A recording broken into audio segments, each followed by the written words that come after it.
Well, if you've just joined us, you're watching Beef TV. Meat workers could become real-life Iron Man thanks to new technology set to transform the way we process beef. We're joined now by the CEO of the Australian Meat Processor Corporation, Chris Taylor, who's here to break down all of the top tech. Chris, are you guys the marvel of red meat? Well, I guess if the superhero analogy is true, then I'm Tony Stark then, right? I think there are superheroes all across the supply chain in the red meat industry, from our fantastic producers, lot feeders, processors, truck drivers, everyone that's associated in the supply chain. And I guess by way of background, I run the Australian Meat Processor Corporation. So we're the research and development company that supports the red meat processing industry in Australia.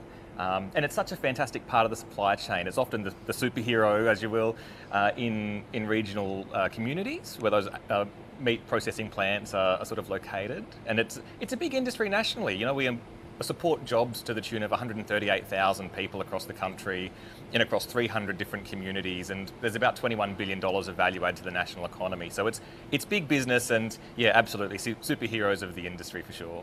Now, Chris, I've been so looking forward to this because this is the part where someone brings some toys into the studio. And I tell you what, you almost felt like an old Western Queensland cowboy when you gripped my hand earlier, because you've got an exoskeletal hand. Show us up, put it up for the camera. What is it? Well, this is one of our exoskeletal devices. Skeletal, I can't pronounce the word, can I? It's called the Iron Hand, and this is one of many devices that we've been trialling in meat processing plants from a research perspective, in an effort to introduce new ways to improve safety outcomes, make different operations more effective, more efficient, and in this case provide superhuman strength to operators in processing plants. Just how powerful is it? It's pretty. I'll give you a squeeze if you like. It's a device that, as I apply pressure to it, the machine that it's attached to actually provides extra grip strength. So the more you squeeze, the stronger it gets. The idea being you're not going to get as tired, right? As you're Absolutely. Going through and doing the work that you need to do, and therefore there's less fatigue, less injury, all those sorts of things, right? Absolutely. So if you're in a boning room and you've got a knife in your hand and your job's to, cut away at a carcass all day, then this will give you that extra bit of grip strength to protect yourself. And we've invested in the research around 21 different exoskeletal devices, and they can be attached to different parts of the body. So whether it's the hand in this case, it might be improving shoulder strength and mobility, or the hips, or the low back, or the neck. So there's a whole range of devices, and we have some on display here over on the Walter Pierce Pavilion for people to come and check out today. Great. So everyone pop around to that stand because you can try that on for yourself, Absolutely. see just how hard a grip you can have. What are some of the barriers to adoption when it comes to this tech? Well, I guess, barriers to adoption is a lot of the reason why we do the type of research we do. So we've been trialling these 21 different devices in what we call a wet environment inside a processing plant. So oftentimes, you can see this one's covered in fabric, for instance. So trying to make sure that the materials that these different devices are made from make sense in that environment. If we look at things like shadow robots, how long do you think it'll be before they are running the show? I think shadow robots are a really fantastic area of development. In probably the last 3 to 4 years, we've been investing in a number of different types of shadow robots. And I guess by way of background, a shadow robot it's a robot that's controlled by an operator, often in a separate room. So they might give some input into a device, whether it's a tablet or a joystick, and it's actually controlling a robot that's operating inside the processing plant. So they're away from a potentially dangerous environment. There's far less stress on their body, so it's better from a welfare kind of outcome.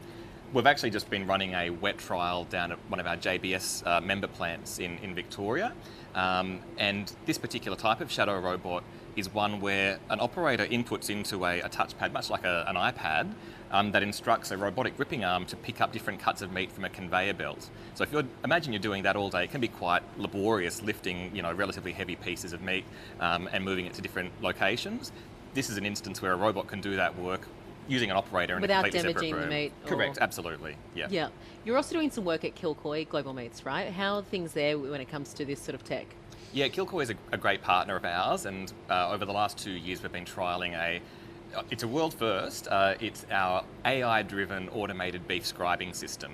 So by way of background, beef scribing is one of the very first cut situations inside the boning room. It prepares the carcass for further breaking down into its primal cuts. And traditionally, it's an activity that's undertaken by an operator with a circular saw, and they'll make 4 different cuts, 2 in the ribs and 2 in the spine, and that assists further operators further down the line in breaking down that carcass. It's quite a laborious job. They're holding onto a circular saw, they're physically holding it up with their own hands.